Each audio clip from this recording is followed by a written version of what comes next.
La théorie synthétique de l'évolution, parfois désignée par le terme néo-darwinisme, est de plus en plus critiquée et remise en question. Une partie grandissante du monde scientifique et académique prend ses distances avec le paradigme darwinien.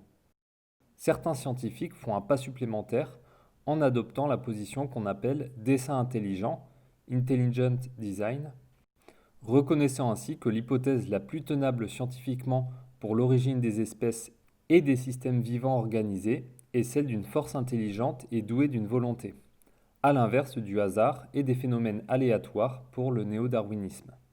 Le débat sur la validité de la théorie de l'évolution comporte plusieurs composantes.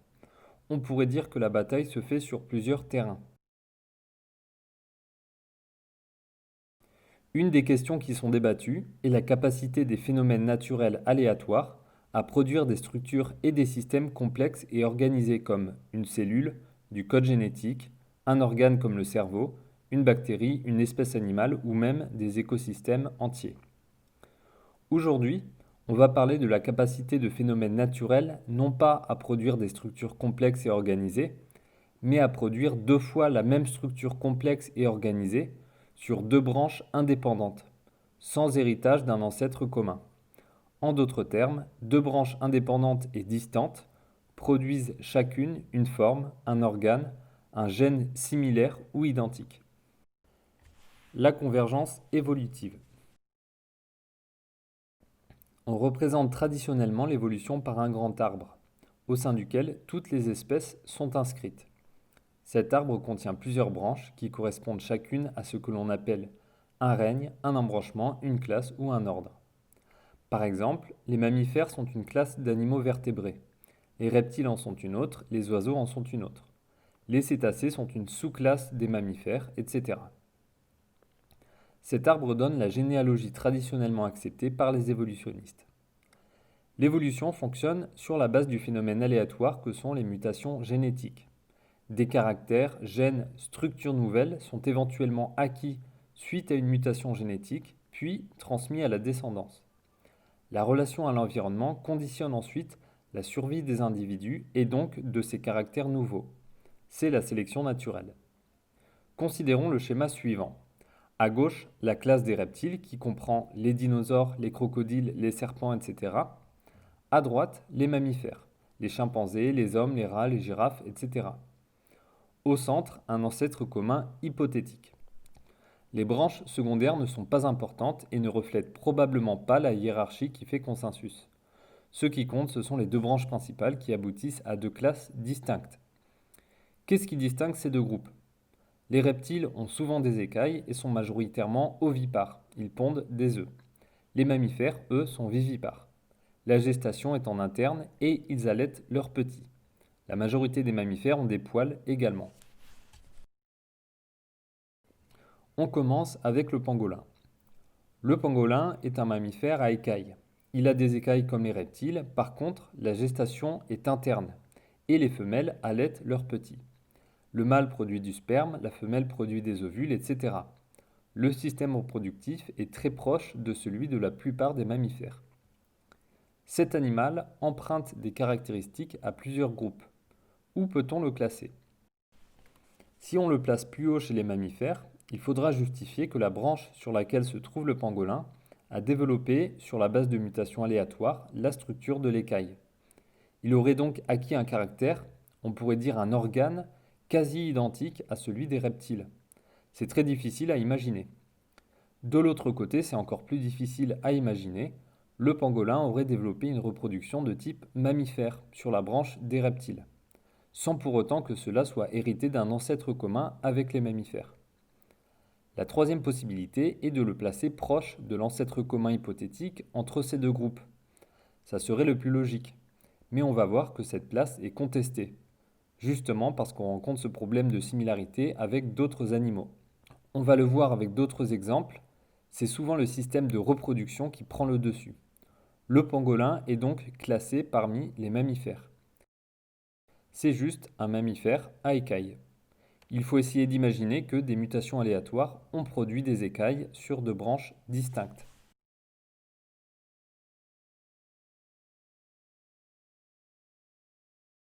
Un rappel important. La théorie de l'évolution, dans son acceptation générale, ne retient que les mutations comme vecteurs de nouveautés. On ne peut pas considérer la pression de l'environnement en tant que telle pour expliquer l'apparition des caractères. Les difficultés ou besoins éprouvés au cours de la vie n'ont aucune incidence sur les mutations génétiques, qui sont à 100% aléatoires. Dans notre exemple, le pangolin ne peut pas avoir développé des écailles suite à un besoin de protection par exemple. Cela serait du lamarckisme. La nouveauté doit exclusivement être issue de mutations aléatoires qui sont ensuite éventuellement retenues en fonction du rapport avec l'environnement. Donc ici, le pangolin est un mammifère et des mutations aléatoires lui ont apporté rigoureusement le même système d'écailles qu'on trouve sur une autre branche, celle des reptiles. L'ornithorynque est un mammifère qui pond des œufs mais allait ses petits. Il a des poils. Comme les oiseaux et les reptiles, il a également un seul orifice pour faire ses besoins et se reproduire. Il a plusieurs caractéristiques qui le rattachent aux mammifères et plusieurs qui le rattachent aux animaux ovipares. La branche ovipare la plus proche des mammifères est celle des reptiles. De quel ordre est-il premièrement issu? On se trouve à nouveau dans une position très inconfortable. Soit il est issu de la branche des mammifères, ça voudrait dire qu'il a développé la capacité de pondre des œufs, soit il est issu de la branche des reptiles, et il a développé un système pileux, la gestation interne, la capacité de produire du lait maternel et d'allaiter. La proposition qui fait consensus aujourd'hui chez les scientifiques évolutionnistes est que les monotrèmes sont le groupe de mammifères le plus proche de l'ancêtre commun de tous les mammifères actuels. C'est effectivement le plus logique.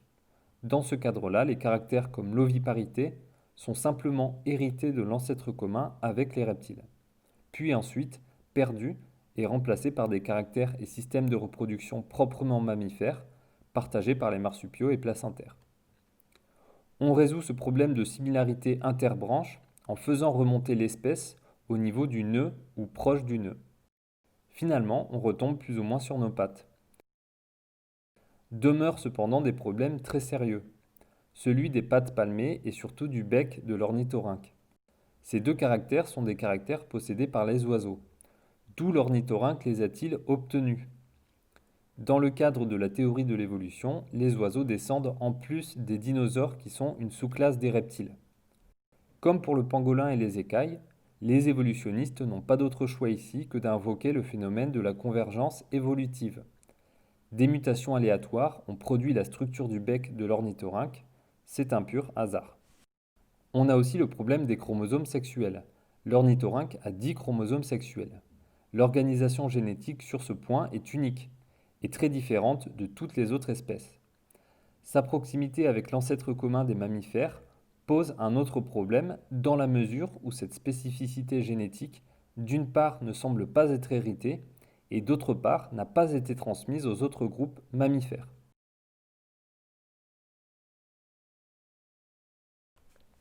Sur la branche de gauche, les poissons, qui respirent dans l'eau avec leurs branchies, qui pondent des œufs. Sur la branche de droite, à nouveau, les mammifères terrestres.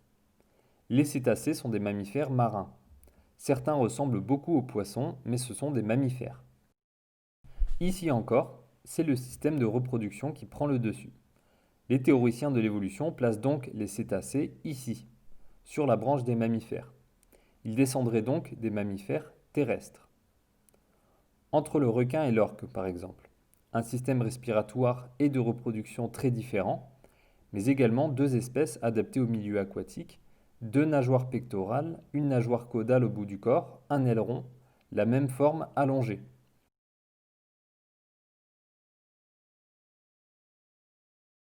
Il faut rappeler que ce sont des mutations 100% aléatoires qui doivent avoir conduit le processus d'évolution. L'apparition de nageoires ne peut pas résulter directement d'un besoin de nager. En tout cas, ce n'est pas ce que dit la théorie de l'évolution. Ce sont des mutations aléatoires qui doivent avoir transformé une espèce mammifère terrestre, génération après génération. Les caractères acquis aléatoirement sont ensuite uniquement sélectionnés s'ils sont avantageux. Une nouvelle fois, si on veut conserver la théorie de l'évolution et le dogme de l'ancêtre commun, on ne peut rien faire d'autre que d'invoquer le phénomène de la convergence évolutive. Comment imaginer que l'aileron ou la nageoire dorsale donc une excroissance en forme de croissant de lune située environ au centre du dos, permettant de conserver une trajectoire droite, soit apparue indépendamment, aléatoirement sur deux branches qui sont situées à des années-lumière dans l'arbre de l'évolution des espèces. L'explication donnée généralement est la suivante. Certains mammifères ont été soumis aux mêmes contraintes environnementales que les poissons, des contraintes liées principalement au déplacement dans l'eau. Les mutations aléatoires se produisent en permanence et transforment les espèces en permanence. Une structure de plus en plus adaptée à la vie aquatique a fini par apparaître, contrairement aux autres branches non adaptées qui ont disparu. Ça a donné les cétacés et l'aileron sur certains cétacés. Le support expérimental pour ce modèle est nul.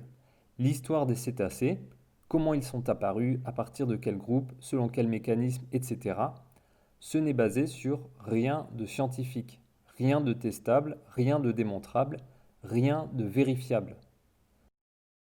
Si vous souhaitez bien comprendre la critique que je fais à l'argumentaire évolutionniste, je vous invite par exemple à lire la page Wikipédia sur l'évolution des cétacés. Des données plus récentes en phylogénie moléculaire suggèrent que les cétacés sont plus proches des artiodactyles, spécialement des hippopotames. Une étude basée sur la morphologie remet cependant en question cette proche parenté et suggère une plus grande proximité avec les anthrochataires fossiles. Le raisonnement est simple. Que cela soit en phylogénie moléculaire ou en morphologie comparée, on essaie de retrouver l'animal terrestre le moins lointain des cétacés et de recoller les bouts. Mais ça n'est pas du tout suffisant. L'anatomie comparée ne prouve en rien l'évolution. Pour prouver l'évolution, il faut une observation, ou alors, à défaut, un modèle plausible et testable pour l'acquisition de nouveaux gènes et caractères, ou à défaut, l'identification d'une chaîne graduelle dans le registre fossile. Idéalement, il faut même les trois. Pour l'évolution des cétacés, il n'y a aucun des trois. Donc, on se contente de dire que l'ADN hippopotame et l'ADN baleine partagent davantage que l'ADN cheval et l'ADN baleine. Les narines des cétacés modernes ont atteint le sommet du crâne et se sont modifiées en évents, qui leur permettent d'effleurer la surface, expirer, inspirer et replonger avec facilité. Le centre de l'argumentaire, donc, est souvent la constatation qu'il y a des similarités d'une espèce à l'autre, donc l'anatomie ou la morphologie comparée. Je pense que l'erreur centrale est de vouloir expliquer absolument ces similarités par l'évolution interespèce et l'héritage des caractères. Je ferai une explication détaillée sur ce mode de raisonnement dans une autre vidéo. Le loup de Tasmanie, aussi appelé loup marsupial ou tigre de Tasmanie, a été déclaré espèce animale éteinte autour de 1980. Il reste quelques photos de cet animal qui datent du milieu du XXe siècle. Le loup de Tasmanie est un mammifère marsupial comme le kangourou. Les marsupiaux ont une gestation très courte, autour de 30 jours pour le kangourou.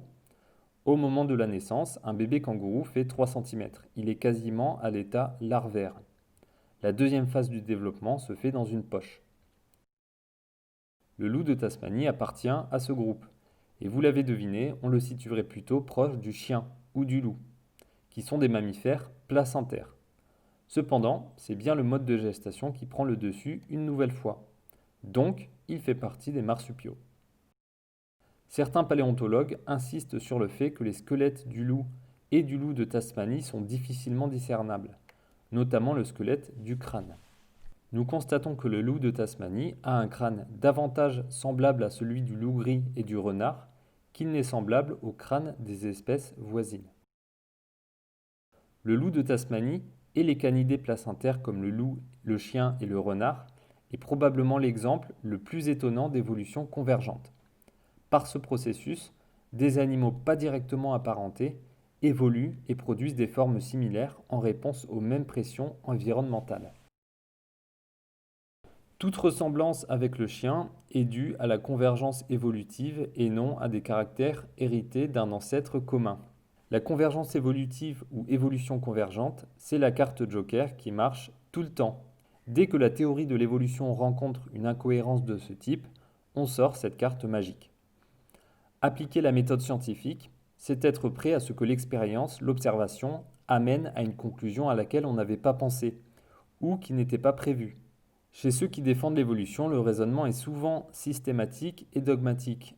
Dès qu'une observation bouscule le modèle de l'évolution, l'incohérence est incorporée à la théorie et une justification pas vérifiable et pas testable est immédiatement produite.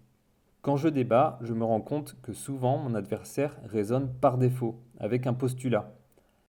L'évolution a forcément eu lieu, il n'y a aucune intelligence ni aucun créateur à l'origine du monde vivant. On doit tout expliquer par l'évolution naturelle car c'est la seule possibilité. L'évolutionniste préférera camper sur ses positions au risque de défendre un système qui devient de plus en plus absurde et contraire au bon sens. L'argument par défaut est toujours celui de l'évolution buissonnante et des millions d'essais qui finissent par produire des formes similaires simplement car elles sont adaptées. C'est un peu comme si vous disiez, si on tire au dé 1000 milliards de fois, il est probable qu'on puisse obtenir le chiffre 6 100 fois d'affilée. Le problème central est que le registre fossile ne révèle quasiment pas de structure intermédiaire entre les espèces animales. Le registre fossile ne rend pas du tout compte de ce caractère buissonnant de l'évolution. De ces millions et millions de branches, il révèle au contraire des formes qui ont déjà acquis tous les caractères qui les distinguent des autres. C'est la fameuse explosion cambrienne. En fait, le registre fossile ne documente pas une seule forme transitionnelle entre une espèce et une autre. Les espèces fossiles demeurent inchangées au cours de leur histoire. Et le registre fossile ne contient pas un seul exemple transitionnel significatif. La plupart des ordres, des classes et phyla apparaissent soudainement et ont déjà acquis tous les caractères qui les distinguent des autres. Tous les essais qui sont faits pour obtenir la suite de 100 fois le chiffre 6 n'auraient donc laissé aucune trace. C'est comme si l'on avait obtenu cette suite du premier coup ou du deuxième coup. Il faut des dizaines et des dizaines de milliers de transformations unitaires pour passer d'un squelette à un autre. Donc, il y a bien quelque chose qui cloche. Pour bien saisir ces difficultés, je vous renvoie vers mon exposé Évolution, simulation versus réalité. Les chauves-souris et le dauphin. Les chauves-souris et les dauphins se repèrent dans l'espace principalement grâce à un système de radar. Ils sont donc capables de percevoir des sons de très haute fréquence. Cette capacité est similaire entre ces deux mammifères. Évidemment, les chauves-souris et dauphins n'ont, selon la théorie de l'évolution, aucun ancêtre commun direct. C'est logique. Il est étonnant encore une fois de voir deux capacités semblables apparaître sur deux branches pas directement reliées, sur la base de mutations aléatoires. Plus étonnant encore, le gène impliqué est le même entre la chauve-souris et le dauphin. L'analyse d'un gène précis a montré que même si les chauves-souris volent et les dauphins vivent dans l'eau, où la vitesse du son est 5 fois supérieure, ces deux espèces ont évolué indépendamment et obtenu un gène quasi identique. Ce gène leur permet de capter des sons haute fréquence, capital pour leur système de radar. Cela signifie que la capacité de capter des sons haute fréquence, capacité fondamentale pour l'écholocation, a évolué suivant la même route moléculaire. Dans ce cas-là, deux espèces qui ne partagent pas d'ancêtre commun direct partagent un gène que leurs ancêtres respectifs n'ont pas. Ce gène code pour une protéine qui remplit la même fonction, celle de transformer un signal sonore haute fréquence en impulsion électrique envoyée au cerveau, et donc de permettre de se situer dans l'espace et repérer des proies. Face au problème de la convergence, les évolutionnistes soutiennent parfois que les similarités ne sont que des similarités de surface, et que les gènes sont différents, même si leur expression aboutit aux mêmes formes. On a ici le contre-exemple parfait. La chauve-souris et le dauphin ont un gène quasi identique, qui remplit la même fonction, et ne peuvent pas avoir hérité ce gène d'un ancêtre commun. Il y a probablement des centaines d'autres exemples de ce type. Le terme convergence évolutive est donc plutôt mal choisi. Ces similarités ne sont pas le résultat d'une évolution, il n'y a pas d'indication pour cela. On pourrait plutôt parler de similarité inattendue ou tout simplement de caractères partagés. Lorsque la théorie de l'évolution a été formulée, On s'attendait à trouver des caractères répartis de manière groupée et cohérente vis-à-vis du paradigme de transmission avec modification. Ça n'est pas le cas. C'est une énième prédiction de la théorie de l'évolution qui n'est pas vérifiée. Mon objectif n'est pas de piéger sur tel ou tel point les gens qui peuvent croire ou défendre la théorie de l'évolution. En faisant quelques recherches, n'importe qui peut trouver des dizaines et dizaines d'autres exemples de convergence évolutive, peut-être encore plus étonnants.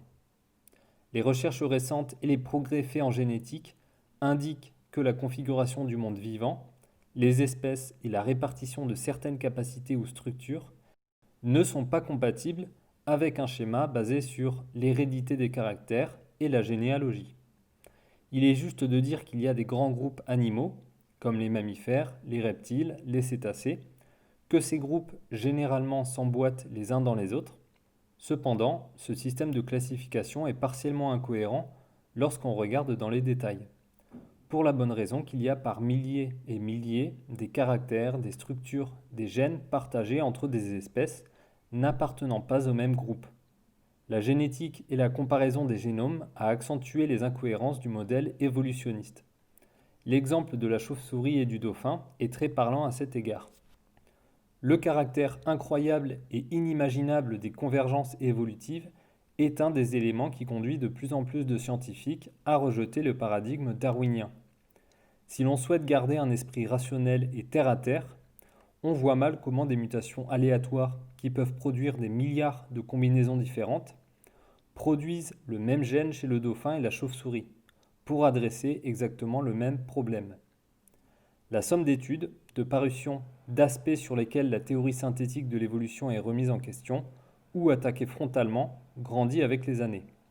Il y a par exemple la problématique des mutations pendant l'ontogénèse, de l'apparition du système cellulaire ou encore de l'apparition des gènes orphelins pour lesquels on n'a aucun modèle testable ni même plausible. Mon objectif ici est simplement de reformuler, synthétiser et rendre cet argumentaire compréhensible et facile à assimiler. Vous pouvez vous attaquer à ma vidéo Arguments scientifiques contre l'évolution pour aller plus en profondeur. N'hésitez pas comme toujours à poster des commentaires pertinents.